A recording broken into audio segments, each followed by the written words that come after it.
迎来到 TVBS 少康战情室，我是节目主持人钱子。介绍今天的来宾，首先是新北市议员严卫慈，大家好；立法委员林国成，大家好；资深媒体人尹乃金，大家好；立法委员赖世宝，立法委员柯志恩，各位朋友大家好；台北市议员游淑慧，大家晚。好，立法委员呢，今天能够来到我们现场录影，我们都觉得非常感谢哦，很辛苦啊，因为过去这1-2周，我们看到立法院哦打得乱七八糟，每一个人多多少少都有受伤，都有挂彩。不过我们来看看哦，520之后新的局势哦，美国、中国、台湾哦这3方的互动会有什么样微妙的变化呢？来看看布林肯，美国的国务卿他在美国国会听证，这个有一个听证会。这个共和党的议员质疑说：“哎呀，你拜登政府对中国的政策太过软弱所以让我们美国受到非常多的挑战，包括什么呢？台海局势。来听听看布林肯怎么回应。” When it comes to China and Taiwan, we've brought countries around the world together to stand up for maintaining peace and stability across the Taiwan Strait. 美国国务卿布林肯520发表声明，祝贺赖清德就职。大陆外交部反批美方违反一个中国原则和中美3个联合公报。尤其赖总统演说谈到的互不隶属字眼，也被美方轻轻带过，避而不谈，恐怕都再度让中美之间种下心结。We've seen them used increased naval activity as a pressure tactic to include in the South China Sea. We remain concerned about those kinds of activities. We've raised that directly with the PRC, but we're going to continue to remain committed to open channels of communication to prevent potential miscalculation or risks. And ultimately, at the end of the day, we're going to continue to be committed to work to ensure that Taiwan maintains a self-sufficient self-defense capability in accordance with the Taiwan Relations Act. 好，你看到美国说，这个会团结各国来维护台海的和平，确保中国不会轻举妄动，这是美国这个在国会里面说的话。可是对于我们的赖总统在520的就职演说里头讲的两岸互不隶属，中华民国与中华人民共和国互不隶属这个说法，他其实是没有回应的，他避谈他没有讲他没有更多的评语包括我们的驻美的特派员也去问了不过他们并没有任何的回应，他避谈争议，只说对他这一场演说欢迎表示欢迎。而我们看到邓玉文，他是旅美的中国学者，他就讲他认为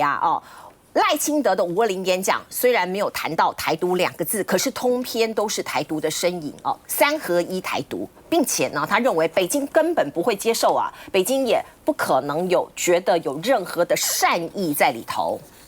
所以北京的一些恼羞成怒愤怒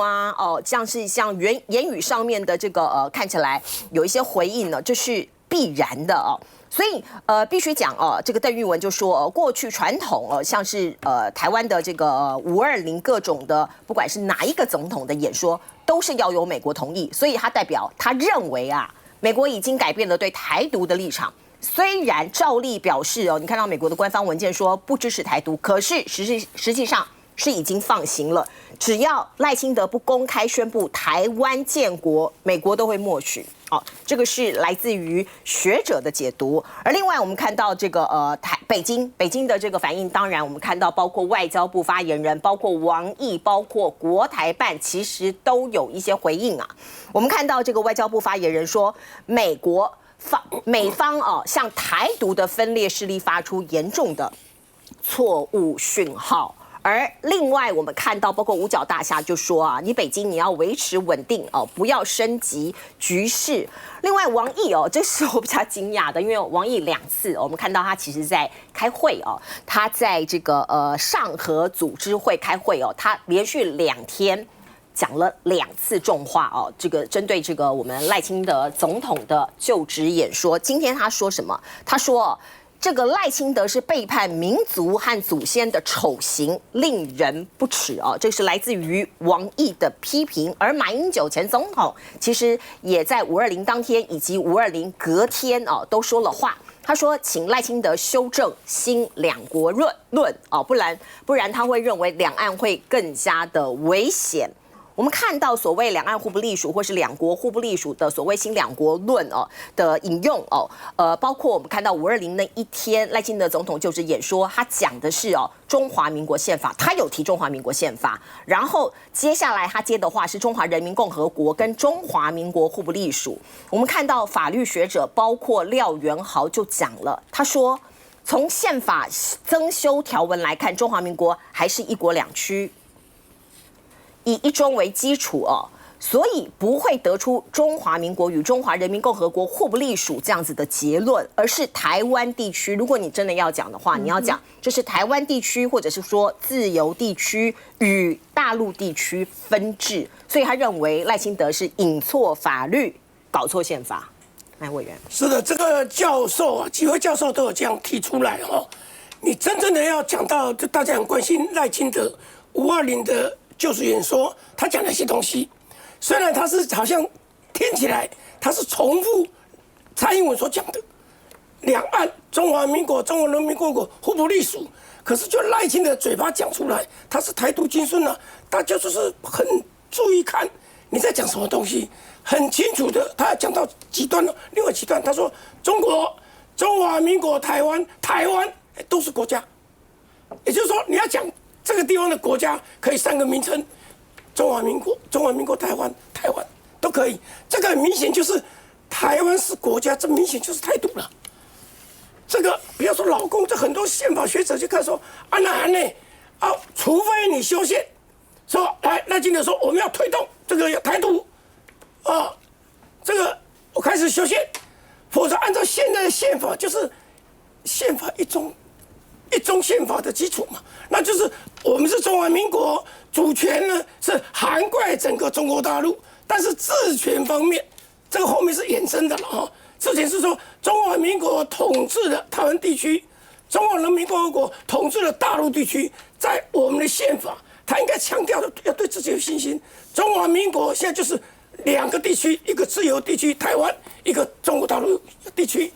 这样一来的话，就比较四平八稳。可是他今天很明显的就是，过去来讲说就盖起来，这个假装一下，说我还是维持这部宪法。其中有一个很值得观察的是《两岸人民关系条例》，这次不提没有提，这次完全没提，因为《两岸人民关系条例》开宗明义就讲，就提到了。就是中国大陆的大陆地区跟台湾地区怎么样来往，是根据我们这部宪法，所以这部宪法就是一个中华民国，包括台湾地区，包括大陆地区。这样子的话，如果这样讲，就四平八稳，然后才有后面的说，那我们要推动这个教育的交流啦，这个旅游的交流啦。那你前面讲这些东西，就很明显是很强硬。当然，这独派的人一听，哇，很兴奋呐，大家很亢奋呐。你看赖清德讲出我们心里的话，那就是还提到著名自决。他说中华民国的国民来决定，这听起来都没有什么错。可是这个就是要变相来讲，就是要公投要公投2300万。那大陆说来公投，我14亿人口我都要公投，他还要这样讲所以整个来讲的话，他等于把这一局大家都认为说。老共，你可以看到为什么王毅讲到说这个民主不要背叛民主祖先？为什么提这个东西？因为习近平讲了，他的影射习近平原来比较软的调，只要你承认是中华民族，在一个中华民族同为一个中华民族的一个前提下，两岸可以交流。他不提9·2共识，不提1国2制，不提这个东西，那这样一来的话，就给你一条路可以走，可是你显得你等于是打脸习近平，不要了，那不要什么？查一下我我跟他要信赖的祖先都是福建漳州，而且我看那个是你也是漳州，而且是我们是什么？这个平和县、新田都一样，都祖先都是那边的。那等于说，为什么王毅会讲到说你背叛民族祖先？就讲这个东西，因为习近平讲中华民族，那等于是赖清德说，我不要了，不要这个东西，不承认啦，我觉得美国是以比较是预防性外交的方式啊，就事先警告这个中国不要去采取一个比较激烈的一个动作，因为他希望大家能够 maintain status quo， 就是说一直要维持一个现状，因为他很清楚赖清德的这一番的讲述会势必引起对岸非常大的一个冲击。你看今天分别就有很多不同的方式，那美国对于中华民国跟中华人民共和国互不隶属，他到底会不会认同？当然各方有不同的一个解读，因为你看赖清德讲这件事情的一个结构上面，他刚刚当然没有提到这个两岸人民这个关系条例，但是他用的中华宪政体制的这个方式，他通篇在讲这个两岸关系的时候呢，他并没有提到这句话，他是在他演讲完最后的时间，他才抛出这样的一个议题，而这个议题就让在场的很多的独派给他拍手。所以一般大家来看他的演讲的结构上面，你如果要听两岸关系的话，应该把这个融入，可他是最后来讲，所以到底这个是不是有得过美方的这样子的一个同意？目前大家都还是画上一个问号，因为你看很多7大的这个媒体、国际媒体对于赖清德这一番的说法，有些人认为说他是在释出善意当中，又能够稳定的维持一个他基本的一个基调。那有很多人也会特别提到，他可能会引发未来更大的一个挑战。所以我常说嘛，这是不同的一个解读。不过对于美国态度来去说的话，他还是不断的强调哦，就是希望对岸不要升高这个紧张的一个情绪，说表示他已经有感知到对岸其实是已经开始有很多的不爽，然后再加上他们目前为止，你看 Blinken 他是从大家认为这个拜登对于中国的比较软弱的部分，又延到他们国内里面，特别是要面对这个即将选举的这个全国的一个大选，然后反中的这样的一个气势呢，还是主导 Trump 跟 Biden 他们未来可能所赢或是输的一个非常的关键点。所以你看他这个步调的这样子过来当中呢，还是一样嘛。这个中国它就是两面都是来提醒你，但是呢，它一方面对于你的关税还是不给你不假颜色，那一方面不断的强调跟台湾是一个维持一个非常友谊的一个关系，所以它这个两面的手法，我倒不认为它目前为止是完全允许赖清德是如何，只是他已经讲出来了，他必须在这个特别是在他们大选之内当中，他不能对这件事情采取一个比较是极端，你不可以或怎么样的部分，我觉得这还是牵动到他们国内的选举，所以说呢，他才采取一个比较安全的方法。至于后续对于赖清德的观察，我觉得美方还是持续在关注当中。这个商五月他是这个两岸的学者，他就讲说这一篇演讲对岸不会正面解读，他们不会开心的，可是也不会逼凶战危，就 pending 在那里不会动。乃金姐，我觉得这就要考验这个美国跟中国。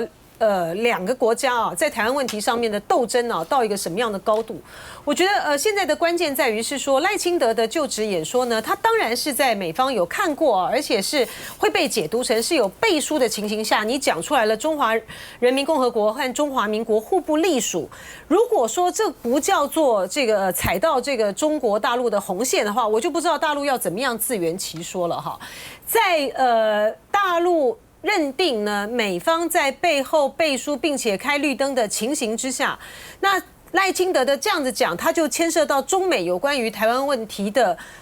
斗争哈，要取决于中国大陆呢要怎么样是现阶段的形势，要升高到什么样的一个态势啊？我觉得大陆呢很清楚的意识到，就是在美国呢总统大选前的时候呢，如果说台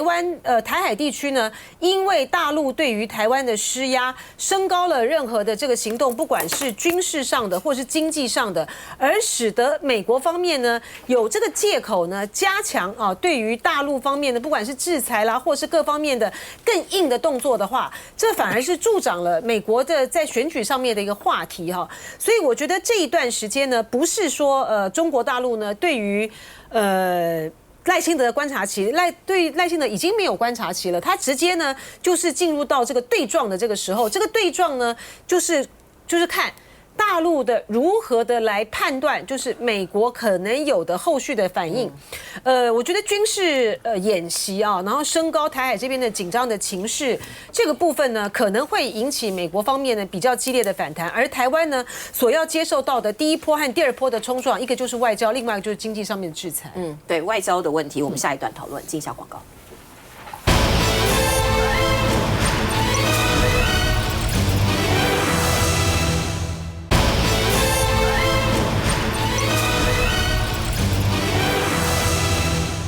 好，赖清德总统的520就职演说之后，一般预料两岸的关系不会变更好，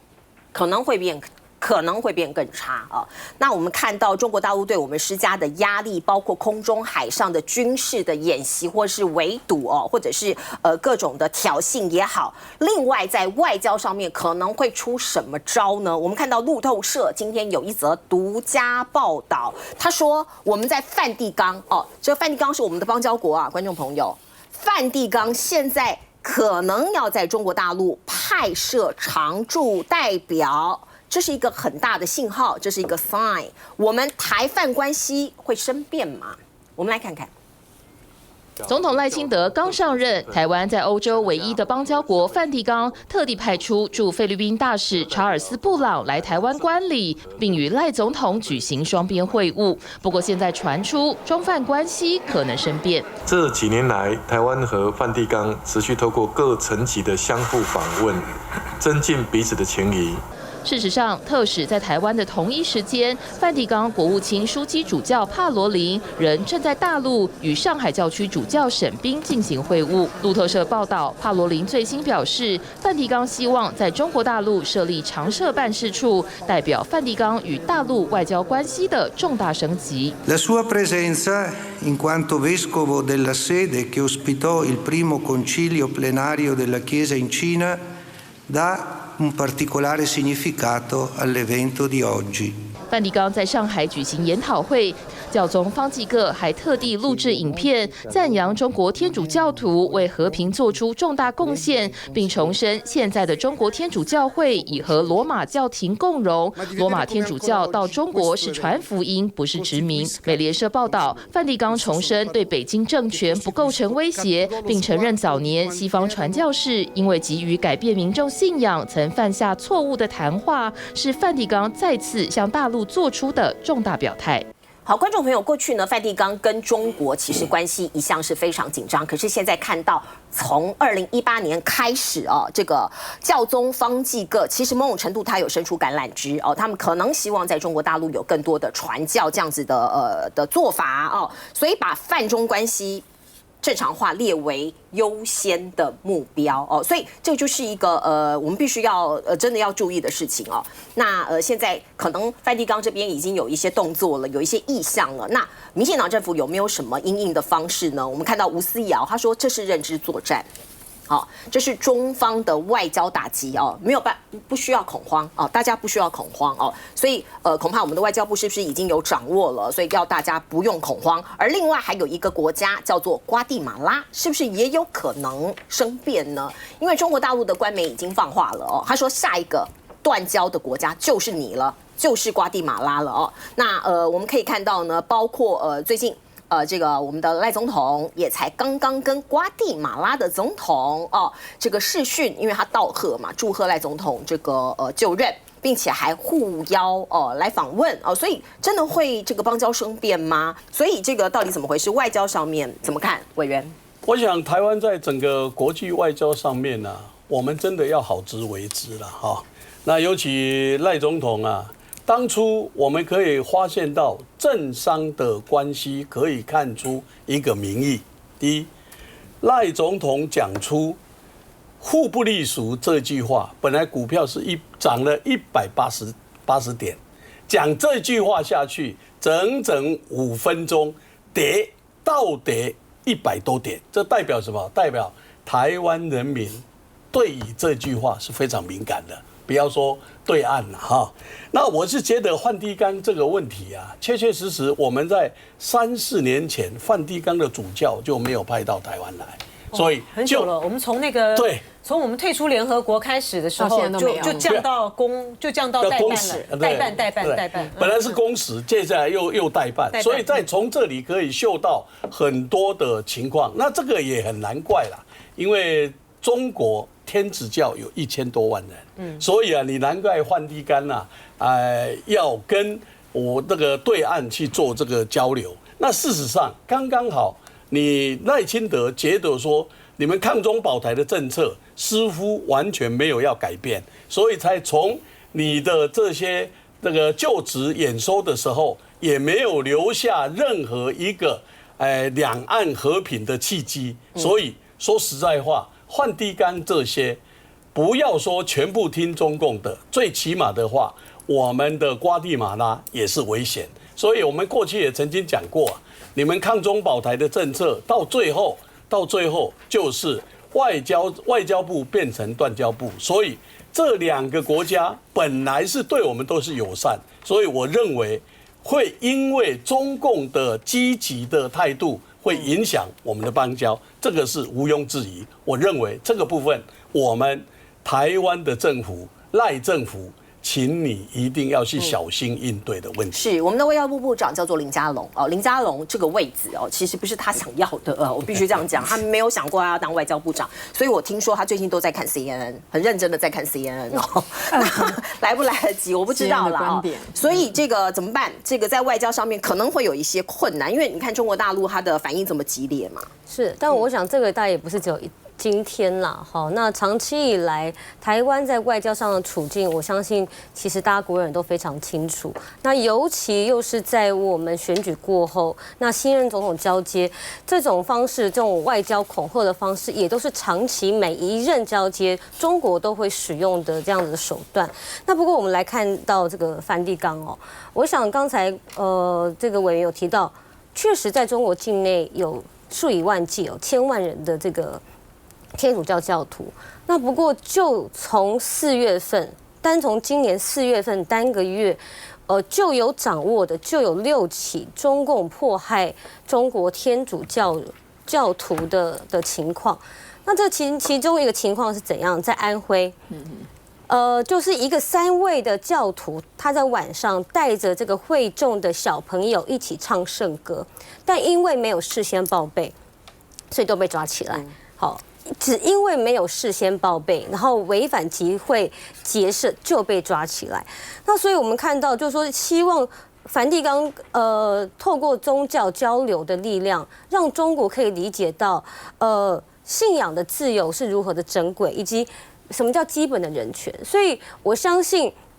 不只是在台湾了，全世界的天主教徒，甚至我们对于自由民主是有信仰的人，我们都非常希望。透过梵蒂冈多点交流，也让中共的政权了解是说，捍卫更多的这个宗教不被迫害。我们也是希望透过梵蒂冈的力量，可以让中国可以更减少，甚至认知到宗教自由的这样可贵的精神。我觉得民进党已经在预备梵蒂冈就是会跟中国建立正常关系，所以现在就要说，哎呀，希望透过你去感化他啊。我觉得外交关系不是这样子处理的啦啊。520赖清德的就职演说，我们看得出来哈，大陆哈可能还是会骂骂咧咧的。这几年大家都觉得说，哎，你看大陆也是骂而已，都讲得很难听而已啊哈。民进党可能就沾沾自喜啊，他也不敢怎么样。美国老大哥在我后面呢，事实上没有错。这几年哈，国台办也好或大陆的官方立场都讲得很凶，对很多事情，但是行为上面其实相当自制啊。譬如说金夏事件到现在其实大陆也没有做太多的动作。然后譬如说4月份的时候，台美的海上不期而遇这件事，大陆那个时候就知道，可是他就吞了也没讲。直到美国的这个媒体爆出来以后，他只好又象征意义的出来骂一骂。但是他虽然表面上看起来没有做大动作，但实际上我们看到，不管是在经济上面、外交上面，甚至国防方面，他就不断的给你骚扰啊，他就不断的去防堵你啊。那你民进党到底一方面在那边逞凶斗狠的同时，你准备好18套剧本去因应这各方面大陆的挑战了吗？不只是外交啊。经济也是啊，今天农产品，明天这个工业的。那请问一下，你们每一次都说我们要分散市场，我们不要过度依赖。事实上，你们到现在第9年执政了，我们还是没有看到所谓的分散市场是分散到哪里去。对大陆的贸易依存度还是很高啊，只是因为疫情有降低而已。所以我觉得民进党要怎么样去处理两岸关系，说真的，那是民进党执政的权利。但是每一次都是拿全台湾的民众陪他们一起去赌，然后每次遇到事情的时候，就回过头来诉诸团结。每次遇到事情没办法解决的时候，就回过来头，你们要支持我们，你们要支持我们，我们要一起去骂大陆，好，一起去骂。然后呢，我们还是面对外交、军事、经济不断的被骚扰，不断的被防堵啊。那民进党第9年执政了。你除了诉诸团结以外，你告诉我们，你到底要怎么去处理两岸关系嘛？对啊，没有啊，或者是不处理，拿不出方法嘛，就是逞凶斗狠嘛。是啦，不处理也是一种处理啦。我们进一下广告。